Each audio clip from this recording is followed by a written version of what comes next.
ரயில் 2024 தமிழில் தேட்டரில் வெளிவந்த ஒரு emotional feel good movie. Bhaskar சத்தி இந்த படத்தை வந்து டேரக்ட் பண்ணியிருக்காங்க.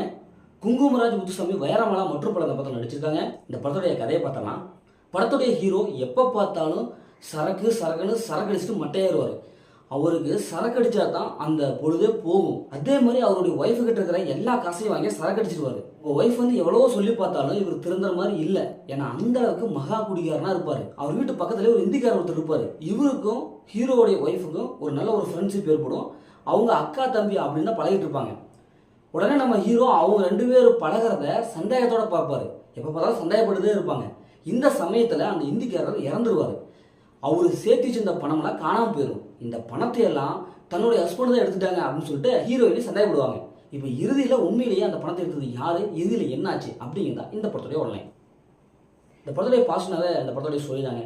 இன்றைய அளவில் ப்ராக்டிக்கலாக அழகாக சொல்லியிருக்காங்க. குடியினால ஒரு குடும்பம் எப்படி கெட்டு போகுது, அதே மாதிரி வட மாநிலத்தவர் நம்ம தமிழ்நாட்டில் வந்து எப்படி ஸ்டாண்ட் பண்ணுறாங்க, உடல் சார்ந்த வேலைகள்லாம் அவங்க எப்படி ஃபிட்டாக இருக்கிறாங்க, எல்லா வேலைகளையும் இப்போ எங்கே பார்த்தாலும் இவங்க தான் இருக்காங்க. தமிழக இளைஞர்கள்லாம் குடிப்பழக்கத்தால் அடிமையாக அவங்க மட்டையாடுறாங்க. அவங்களுக்கு பதிலாக உடல் சார்ந்த வேலைகளை இவங்க தான் திறம்பட எடுத்து பண்ணுறாங்க. அவங்க எதற்காக இப்படி ஸ்ட்ராங்காக இருக்காங்க அப்படிங்கிற ஒரு நல்ல முறையில் ஒரு நல்ல ரீசனாக சொல்லியிருக்காங்க. அது குறிப்பாக வட மாநிலத்தவரை பற்றி ஒரு நல்ல முறையில் இந்த படத்தில் சொல்லியிருக்காங்க. அது ஏற்றுக்கூடிய விஷயம் தான். இன்றைய அளவில் யாரும் கெட்டவங்க கிடையாது, அவங்களும் நல்லவங்க தான். அவங்க வந்து உழைக்கிறதுக்காக இங்கே வந்திருக்காங்க. அவங்களுடைய சுச்சுவேஷன் சூழ்நிலை இந்த படத்தில் செம்மையாக சொல்லியிருக்காரு டைரக்டர். படத்தோட ஹீரோயினி அவங்களை பற்றி சொல்லி ஆகணும். ஏன்னா அவங்களுடைய ஆக்டிங் இந்த படத்துக்கு பெரிதும் சப்போர்ட்டாக இருக்குது. இன்னமா இது இந்த அளவுக்கு பிச்சு உதறாரு. ஒரு எமோஷனல் அவங்க பண்ணுற எமோஷனல் ஈஸியாக கனெக்ட் ஆகுது. அதுவும் குடியார புருஷனை வச்சுக்கிட்டு எப்பா அவங்க பாடுற பாடு நமக்கே வந்து ஒரு மாதிரி ஒரு கண்ணில் தண்ணி வர வைக்கும். அந்த அளவுக்கு அவங்களுடைய எமோஷனல் ஈஸியாக கனெக்ட் ஆகுது. அதே மாதிரி அவங்க வந்து ஒரு வெகுளித்தனமாக நடிக்கிறது, இப்படி எல்லா விதமான நடிப்பு திறமையும் அவங்க வெளிப்படுத்துகிறாங்க. ஹீரோ அவங்களுடைய ஆக்டிங் நல்லா இருக்கு. இன்றைய தமிழ்நாட்டில் எப்படி ஒரு குடிமகன் எப்படி இருப்பான், அவங்க பண்ணுற ரகாயெல்லாம் எப்படி இருக்கும் அப்படிங்கிறத அழகாக அவருடைய நடிப்பு திறமையும் சொல்லியிருக்காரு. அதே மாதிரி வடமாநிலத்தவர் இப்படி எல்லாருமே அந்த படத்தில் எல்லாருமே வந்து சூப்பரான பர்ஃபார்மன்ஸ் கொடுத்துருக்காங்க.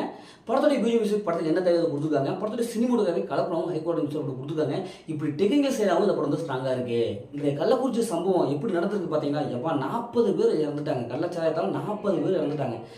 நான் ஒரே ஒரு கேள்வி தான் கேட்குறேன். இந்த குடிப்பழக்கத்தை நம்மளாம் விட்டுட்டோம்னா எதுக்கு இந்த கள்ளச்சாராயம் டாஸ்மார்க் இது எதுக்கெல்லாம் வருது? அதெல்லாம் ஆள் வாங்குறதுக்கு ஆள் இல்லாமல் அப்படியே போயிடும் இல்லையா? முதல்ல நம்ம சைடு தான் நம்ம தப்பை பார்க்கணும். நம்ம எதுக்காக வந்து அதிகப்படியாக குடிக்கணும், அளவாக கரெக்டாக, அதாவது மருந்துக்கு மட்டும் அந்த குடியை எடுத்துக்கிட்டோம்னா எந்த பிரச்சனையுமே இல்லை.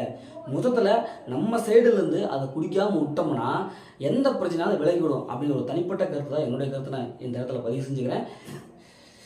இப்போ இந்த படத்துடைய நெகட்டிவ்னாவே ஃபர்ஸ்ட் ஹாஃப் தான். ஏன்னா ஃபர்ஸ்ட் ஹாஃப் கொஞ்சம் வழக்கமான கதைகள் மாதிரி தான் இருக்குது. மற்றபடி இந்த படத்தில் பெரிய மைனஸில் இல்லை. கரெக்டான ஒரு ஸ்க்ரீன் பிளே தான் கொடுத்துருக்காங்க.